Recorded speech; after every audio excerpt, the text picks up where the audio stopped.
Assalamualaikum warahmatullahi wabarakatuh. Kalau kita semua belakangan ini rajin misalnya membaca berita-berita politik, ada salah satu isu yang menurut saya paling happening, viral dan menjadi pergunjingan yang tak berkesudahan, yaitu soal gerakan vandalisme, semacam gerakan coret-coret tembok yang terjadi di berbagai tempat yang meminta supaya Jokowi itu diadili. Vandalisme ini terjadi di kota-kota besar, sebut saja misalnya ada di Solo, ada juga di Jogja, ada juga di Surabaya, ada juga di Malang, ada juga di Medan, dan konon di Jakarta juga sudah mulai bermunculan vandalisme serupa supaya Jokowi diadili. Inilah yang saya sebut sebagai satu isu politik yang per hari ini mendapatkan expose politik di atas rata-rata, menjadi pergunjingan dan menjadi perdebatan yang tidak berkesudahan. Tentu secara politik ya, gerakan vandalisme semacam ini tidak lahir dalam ruang hampa, tapi tentunya lahir dalam sebuah ekspresi politik, di mana sepertinya ada pihak-pihak tertentu, entah itu orang, entah itu organisasi, entah itu kelompok masyarakat yang masih sangat kecewa dengan Jokowi, yang dinilai manuver politiknya di akhir kekuasaannya itu sangat ekstrim. Terutama terkait dengan putusan Mahkamah Konstitusi, termasuk juga soal bagaimana perilaku politik Jokowi yang dinilai merusak demokrasi. Jadi dalam konteks itulah saya tertarik ingin membahasnya dalam tiga hal sekaligus. Pertama, dari segi komunikasi politik, ada satu istilah yang disebut dengan propaganda. Jadi propaganda itu adalah semacam pesan politik yang sengaja dihembuskan, sengaja disampaikan oleh pihak-pihak tertentu, entah individu ataupun kelompok. Tujuannya adalah untuk menyerang seseorang, tujuannya adalah untuk mendiskreditkan seseorang, tujuannya adalah untuk menjatuhkan reputasi seseorang. Biasanya sang pemberi pesan dalam gerakan propaganda semacam ini sulit untuk dideteksi, sulit untuk dilacak, gerakannya bawah tanah. Tapi pesan-pesan yang disampaikan itu nyata, yaitu untuk merusak reputasi seseorang. Jadi dalam konteks ini tentu vandalisme itu adalah sebagai upaya untuk ngasih pesan. Komunikasi publiknya adalah supaya publik itu tahu, supaya publik itu merasa Jokowi itu bukan pemimpin yang baik. Jokowi itu bukan pemimpin yang seperti dipersepsikan sebagai sosok yang mungkin memiliki reputasi yang baik. Tapi Jokowi itu adalah pemimpin yang tidak benar dan sangat layak untuk diadili. Itu yang saya kira dalam propaganda politik menjadi penting disampaikan dalam konteks bagaimana melihat gerakan vandalisme adalah bagian untuk membangun kasak-kusuk politik. Jokowi itu adalah pemimpin yang gagal dan sangat layak untuk diadili. Meski secara diskursus soal propaganda ini kan masih terjadi pro dan kontra. Ada yang memperbolehkan, ada juga yang melarang karena itu dianggap sebagai komunikasi politik yang anti-etika, gerakan dan opini politik yang kemudian dianggap sebagai sesuatu yang justru tidak pernah menyajikan fakta-fakta yang objektif. Tapi terlepas di antara segala-galanya, tentu saja propaganda semacam ini tujuannya satu, bahwa ingin menyerang Jokowi dan bagaimana merusak kredibilitas Jokowi sepanjang Jokowi menjadi presiden 2 periode di Republik Indonesia. Itu konteks propaganda. Makanya tidak mengherankan, vandalisme ini kan sulit untuk dicek kira-kira siapa pelakunya, tapi pesannya sampai kepada publik.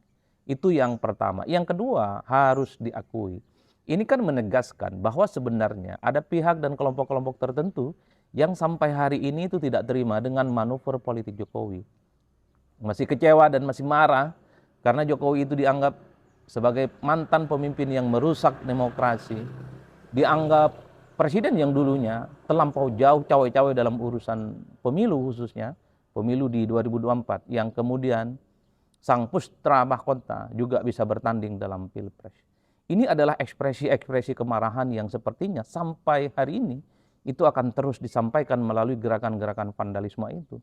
Bahkan kalau kita agak sedikit flashback ke belakang, beberapa hari yang lalu, beberapa waktu yang lalu, ada juga yang demonstrasi supaya Jokowi itu minta diadili. Bahkan ada yang disebut dengan Nurani 98, mantan-mantan aktivis 98 mendatangi KPK, berbekalkan data OCRP yang menyebut Jokowi bagian dari salah satu pemimpin terkorup di dunia untuk segera diusut. Itu kan adalah ekspresi dari sebuah kemarahan dan kekecewaan secara politik yang sampai hari ini masih cukup nyata. Bagaimana Jokowi itu hampir setiap hari selalu mendapatkan protes dan perlawanan, terutama dari kelompok-kelompok aktivis dan kelompok-kelompok kritis. Mungkin Jokowi ini adalah mantan presiden pertama kali di Indonesia setelah tak lagi jadi presiden, terus dirongrong, terus dikritik, dan bahkan ada pihak-pihak yang kemudian meminta supaya Jokowi itu diadili. Nah, tapi yang paling menarik adalah yang ketiga, soal respon Jokowi. Seperti biasa, respon Jokowi itu kan datar-datar saja. Respon Jokowi itu pendek dan responnya itu terkesan tidak menganggap bahwa gerakan vandalisme dan serangan-serangan yang mengarah kepada dirinya itu adalah sesuatu hal yang penting. Itu adalah gaya khas dari Jokowi. Tapi secara persamaan, Jokowi itu ingin menunjukkan semakin Jokowi diserang, semakin Jokowi itu dihujat, Jokowi selalu menunjukkan bagaimana kemesraan dan kedekatannya dengan rakyat. Ya terbukti misalnya rumahnya Jokowi itu kan hampir setiap saat menunjukkan bagaimana antrian yang cukup panjang hanya sekedar bertemu dan berselfie dengan Jokowi. Di berbagai tempat, di acara-acara tertentu, masih banyak orang-orang yang juga ingin selfie dan foto bersama dengan Jokowi. Itu adalah yang saya sebut sebagai kontra narasi dari Jokowi. Bicaranya pendek, tapi pada saat yang bersamaan, Jokowi menciptakan satu peristiwa politik bahwa Jokowi itu semakin dekat dan semakin dicintai oleh rakyatnya. Setahu saya, ini adalah gaya komunikasi politik khas Jokowi. Kalau dikritik membabi buta, kalau diserang membabi buta, dihujat terus-menerus, Jokowi pasti menunjukkan sebuah aktivitas yang sangat populis, sebuah aktivitas-aktivitas yang terkesan dekat dengan rakyat. Makanya tidak mengherankan kalau Jokowi itu diserang. Dulu misalnya disebut-sebut dan dikaitkan dengan status Hasto yang jadi tersangka, dikait-kaitkan dengan UCRP misalnya yang menempatkan Jokowi bagian dari salah satu pemimpin terkorup. Jokowi kan responnya datar, pendek, dan terkesan tidak ada apa-apa. Tapi kan pada saat yang bersamaan, gestur politik Jokowi menunjukkan bagaimana aktivitasnya yang dekat dengan rakyat. Itulah yang saya sebutkan.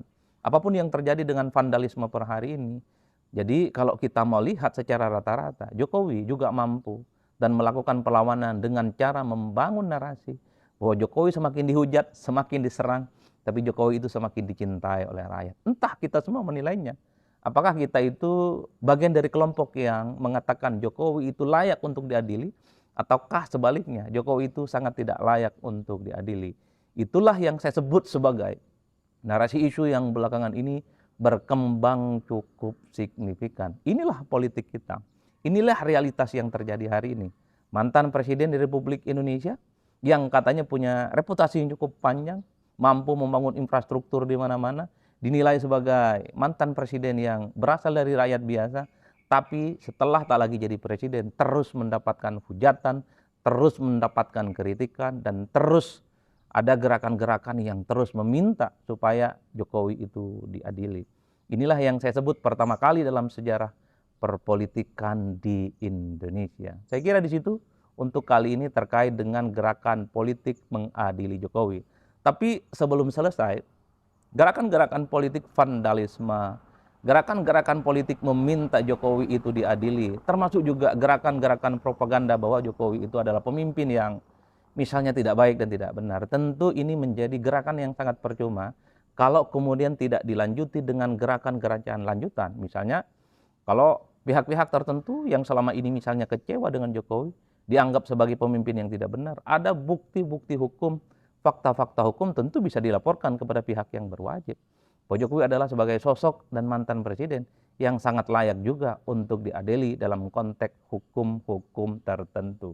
Itulah yang saya sebut gerakan-gerakan vandalisme, kalau mau jujur, itu tidak lebih dari sekedar propaganda politik yang secara komunikasi publik ingin mengonsolidasi dukungan masyarakat, ingin mengkonsolidasi bagaimana persepsi publik bahwa sebenarnya Jokowi itu adalah pemimpin yang sebenarnya tidak baik-baik saja.